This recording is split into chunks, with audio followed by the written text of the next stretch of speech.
दोस्तों, किसी गांव में एक चमार रहता था। वहाँ बड़ा ही चतुर था, इसलिए सब उसे चतुरी चमार कहा करते थे। घर में वहाँ और उसकी स्त्री थी। उनकी गुजर बसर जैसे तैसे होती थी। इससे वे लोग हैरान रहते थे।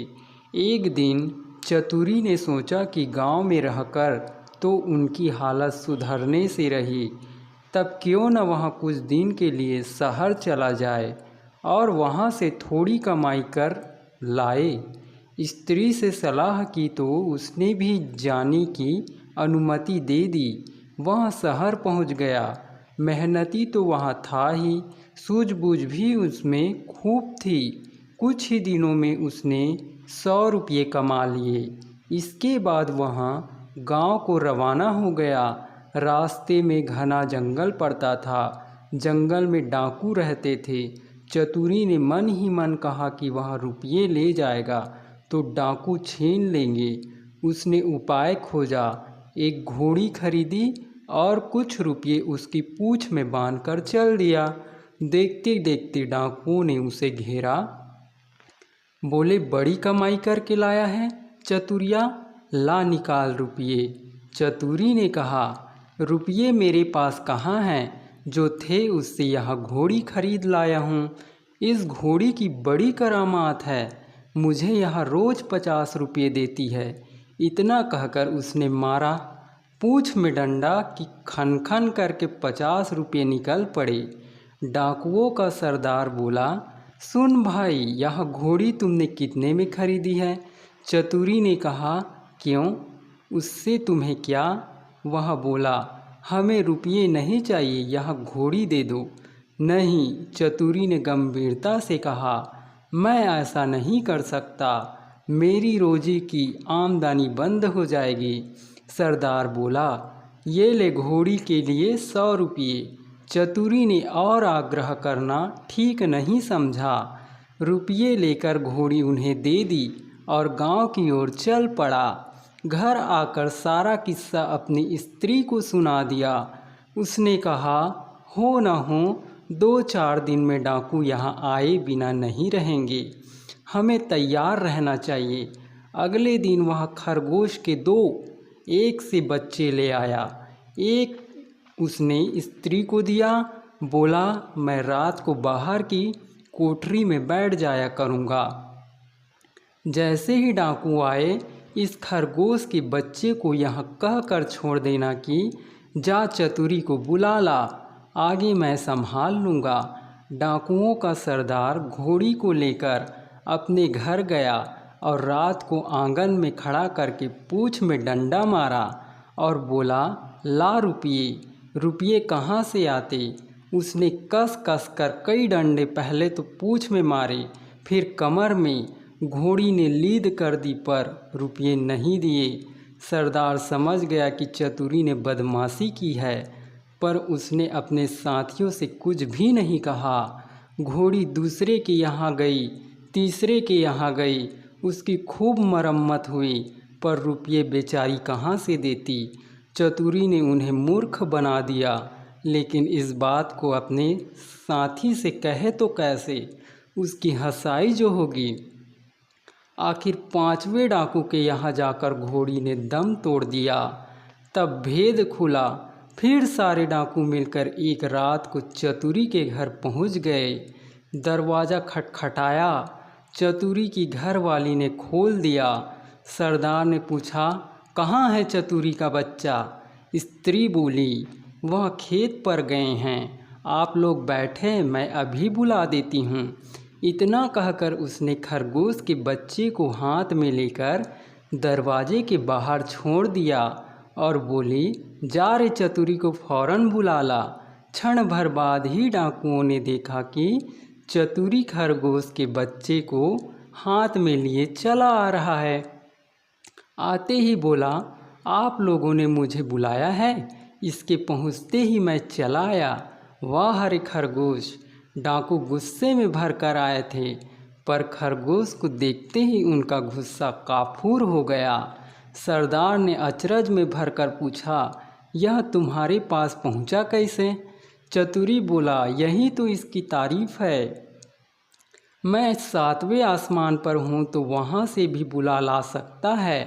सरदार ने कहा, चतुरी यह खरगोश हमें दे दे, हम लोग इधर उधर घूमते रहते हैं और हमारी घरवाली परेशान रहती है, वह इसे भेजकर हमें बुलवा लिया करेगी। दूसरा डाकू बोला, तूने हमारे साथ बड़ा धोखा किया है, रुपये ले आया और ऐसी घोड़ी दे आया कि जिसने एक पैसा भी नहीं दिया और मर गई। खैर जो हुआ सो हुआ, अब यह खरगोश दे। चतुरी ने बहुत मना किया तो सरदार ने 100 रुपये निकाले। बोला, यहाँ ले, ला दे खरगोश को। चतुरी ने रुपये ले लिए और खरगोश दे दिया। डाकू चले गए। चतुरी ने आगे के लिए फिर एक चाल सोची। उधर डाकुओं के सरदार ने खरगोश को घर ले जाकर अपनी स्त्री को दिया और उससे कह दिया कि जब खाना तैयार हो जाए तो इसे भेज देना, और वहाँ बाहर चला गया। दोस्तों के बीच बैठा रहा।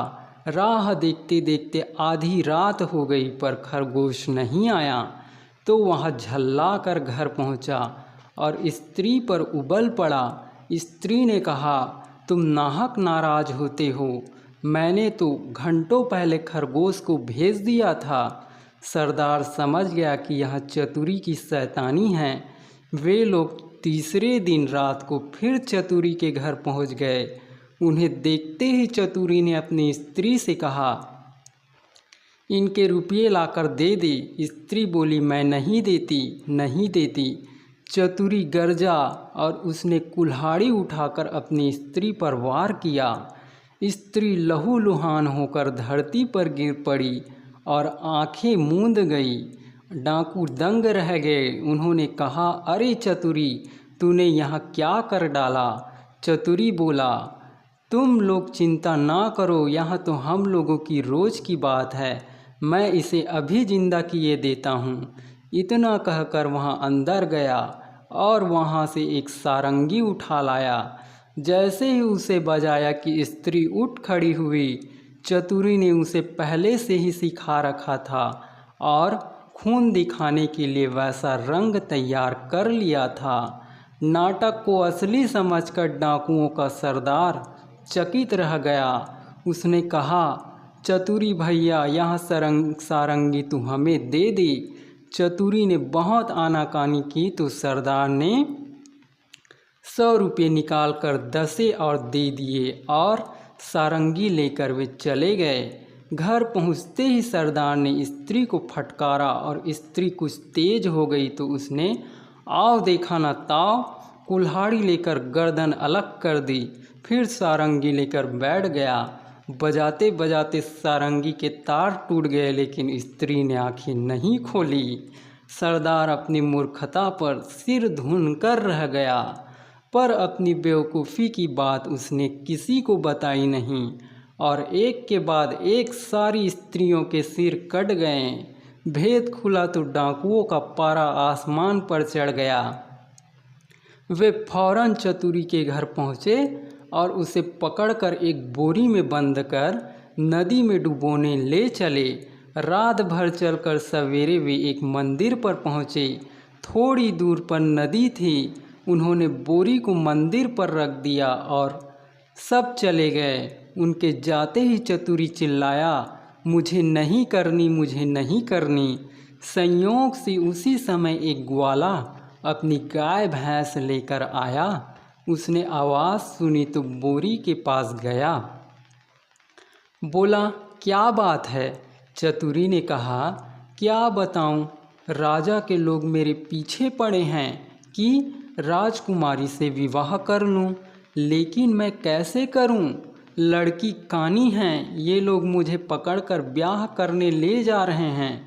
ग्वाला बोला, भैया ब्याह नहीं होता, मैं इसके लिए तैयार हूँ। इतना कहकर ग्वाले ने झटपट बोरी को खोलकर चतुरी को बाहर निकाल दिया और स्वयं बंद हो गया। उस चतुरी उसकी गाय भैंस लेकर 9 2 11 हो गया। थोड़ी देर में डाकू आए और बोरी ले जाकर उन्होंने नदी में पटक दी। उन्हें संतोष हो गया कि चतुरी से उनका पीछा छूट गया, लेकिन लौटे तो रास्ते में देखते क्या है कि चतुरी सामने हैं। उन्हें अपनी आँखों पर विश्वास नहीं हुआ। पास आकर चतुरी से पूछा, क्या बे, तू यहाँ कैसे? वह बोला, आप लोगों ने मुझे नदी में उथले पानी में डाला, इसलिए गाय भैंस ही मेरे हाथ पड़ी। अगर गहरे पानी में डाला होता तो हीरे जवाहरात मिलते। हीरे जवाहरात का नाम सुनकर सरदार के मुंह में पानी भर आया। बोला, भैया चतुरी, तू हमें ले चल और हीरे जवाहरात दिलवा दे। चतुरी तो यहाँ चाहता ही था। वहाँ उन्हें लेकर नदी पर गया। बोला, देखो, जितनी देर पानी में रहोगे उतना ही लाभ होगा। तुम सब एक एक भारी पत्थर गले में बांध लो। लोभी क्या नहीं कर सकता। उन्होंने अपने गले में पत्थर बांध लिए और एक कतार में खड़े हो गए। चतुरी ने एक एक को धक्का देकर नदी में गिरा दिया। सारे डाकुओं से हमेशा के लिए छुटकारा पाकर चतुरी चमार गाय भैंस लेकर खुशी खुशी घर लौटा और अपनी स्त्री के साथ आनंद से रहने लगा।